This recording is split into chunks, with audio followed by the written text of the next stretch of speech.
Shalom, friends. On Passover, we are commanded to eat bitter herbs. So in honor of that, my chavruta Gio has prepared several different types of maror, bitter herbs, for us to eat today. They correspond to the 7 levels of hell as described in the Zohar, and they may or may not send us there. This will go great, and everyone's going to be fine. While we eat these marors that I've prepared, I'm going to ask you some questions, and we're going to have a little bit of a discussion. The first one is the one that I did not make, which we had to start with the classic. You didn't make that? I didn't. The classic, ancient traditional Gold's brand of horseradish. It came out of Egypt with us, in fact. This very jar. Exactly. It says expired by. Even though this is obviously the Gold's horseradish, I have named it bor, which is the Hebrew for the word pit, which is the first level of hell according to the Zohar, and is overseen by the angel Duma. You started doing Daf Yomi, the practice of reading 1 page of Talmud every day for 7.5 years. At the beginning of this current cycle, did you have a sense of what you were getting yourself into? Was there a point where you thought, oh my God, what the fuck am I doing? And was there a point where you thought, oh, I'm starting to get it? Now we eat. Oh, right. Oh, God.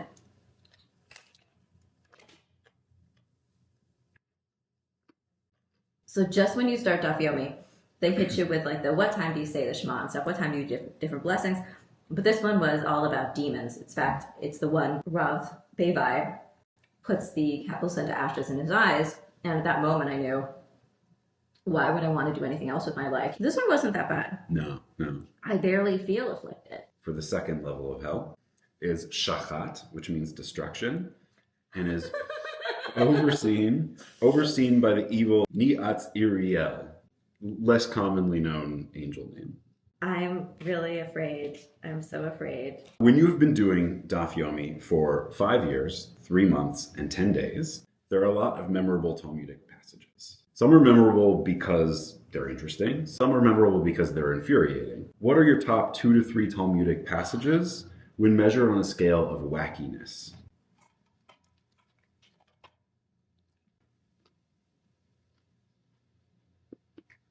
What the fuck? I will never have to use Flonase again. You're welcome. Thank you. This suddenly got way more real than I expected it to. There are several Talmudic stories that are my go-tos. One of them being the infamous vagina snake story. Sure. If you're not familiar with that story, I do have a video about it. I will link it here. But then you've got, the classics of what happens if a Yavam falls dick first off a roof. Happens to so many people. It's a far more common problem than one might think. Again, we've all been there. We've all been there, and that's why I stopped going outside. So, mentioned earlier in the first level of hell, the angel Duma is the one that we're seeing it. The third level of hell is actually called Duma. Doesn't that get confusing for him? It probably. So this level is called Duma, which means silence, and it's overseen by the angel Saka Fortaya. So what we have here is a lemon aioli. Oh. With horseradish. Okay. For those watching who do not know, lemon is my favorite food, and I put lemon juice on literally everything. So you should take a lot of this then. I feel like this is a trap. The question. You and I are both big fans of demons. Yes. And we've joked about the idea of a demonic Talmud. Yes. Some of the but things, not in the anti-Semitic variety. What are some of the things that we would find in the demonic Talmud?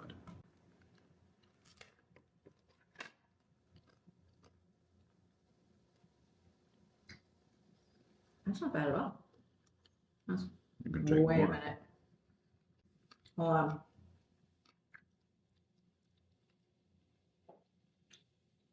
I spoke too soon. It's tasty. It's tasty. I would like to see the demons discussing how to deal with humans in the same way that we, in the Talmud, there's you want to give them, 4 cubits amount of space, not to, get in their personal space, and then they won't probably attack you. I want them to have the exact same conversations, but flipped. I'd love it if the demon Talmud quotes primarily demons and women and demon women. I wonder if there would be on that note, the equivalent of tractates like Sota, but they're biased against men. I would love if Gittin actually told the story. They offered the tale of Ufrut, Ashmonai's daughter, getting divorced from her terrible human husband as a case study in Tractate Gittin. I would love that. This one is a pickle, and literally. So for the fourth level of hell, which is called Chova, which means guilt, and is overseen by the angel known as El Nechar. While you became widely known as a result of your Daf Reactions series, you have several others, including your current series, Jewish Lore Reactions, which was supported first by the Digital Storytellers Lab, and now by CJP and the Vilna Shul / Jewish Arts Collaborative Community Creative Fellows. Yes. And what do you see as the difference between these two series, between Daf Reactions and Jewish Lore Reactions? Okay, I'll eat the pickle, and then I'll answer this question. These are quite tasty. And painful. They're a lot sweeter than I expected them to be. But that's a false alarm. It starts sweet, and you're like, oh, that's nothing. See my face? So the main difference is filming time and process. So with the Daf Reactions video, it all has to be done in one day, which is approximately 10 to 12 straight hours of work. Usually there's no eating or anything in there. There's just filming. You don't interrupt it with horseradish? No. I don't know how many people realize how long it takes you to do all that. Jewish Lore Reactions, I have a little bit more flexibility. I can run the scripts by you and Dr. Sarah Ronis, who is our friend and the queen of everything demon lore related in Judaism.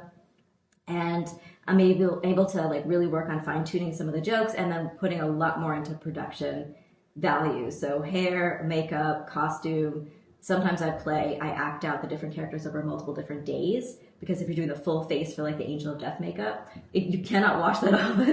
Like it takes a long time. And then of course there's the days of editing, sound effects, special effects. So it's a more intensive experience all around, but it also has a more cinematic kind of effect that I like. So for the fifth level of hell, which is called Sheol, overseen by the angels Eva, which means enmity, and Shoded, which means plunderer. So they're like a buddy comedy. Yeah. Yeah. So for this, we have a creamy dill sauce. Okay. I feel like that's lulling me into a false sense of security. Probably. How do you see storytelling shaping the values, behaviors, and identity of a community?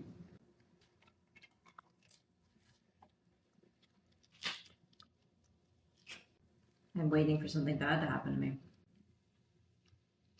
It's not bad. The story I'm telling myself about this is that this is fine. But the Exodus story, that's our origin story. It'll keep defining us because it is our... He's not doing great. Sidebar. He's in a lot of pain right now. I hope this camera is capturing that.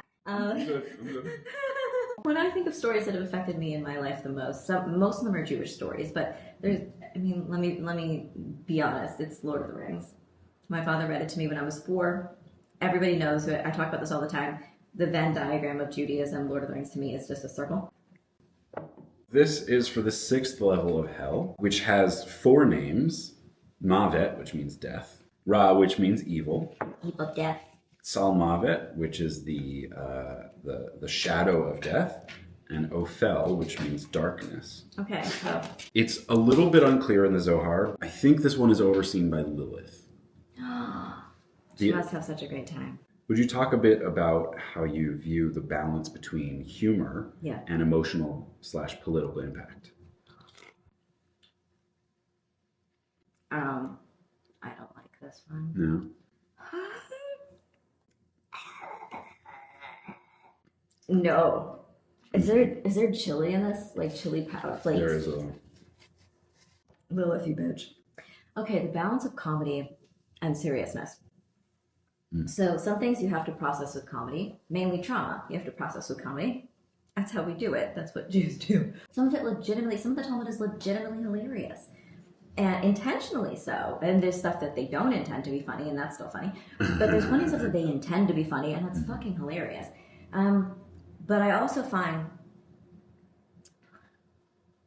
for people who actually watch the end of the video, where I usually have like a twist at the end, it can be comedic, and then flip something at the end so it actually does have a point. Okay, we're going to talk about this in a very funny way, but actually maybe it's more serious, and by juxtaposing the comedy and the seriousness of the subject matter, we can maybe take a step back and be like, this actually isn't funny. This is a coping mechanism to talk about something that's not fun. Like sometimes you need a really good sense of humor to get through the Talmud.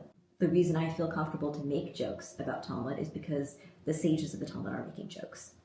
And hey, I'm just learning from the best. One of the things I find interesting, I'm sure you get this a lot because I Yeah. get it occasionally, is like people are like, you're disrespecting the sages, you're disrespecting the Talmud. And it's like, no, I'm actually saying this like dafka out of respect. Right. Are we at the final stage of hell? We're at the final stage of hell. Should I break out the fresh horseradish? So this final 7th level of hell is called Shmare Dechan, which means the dregs of wine. Or it's also called Eretz Tachtit, and it's overseen by the angel known as Tzfoni, meaning the hidden one. This is looking like hot sauce, and I'm not. Thoughts, reactions? No. Nope. A sense of queasiness. Is that our last one? That was our last one. Okay, we've So made it we through.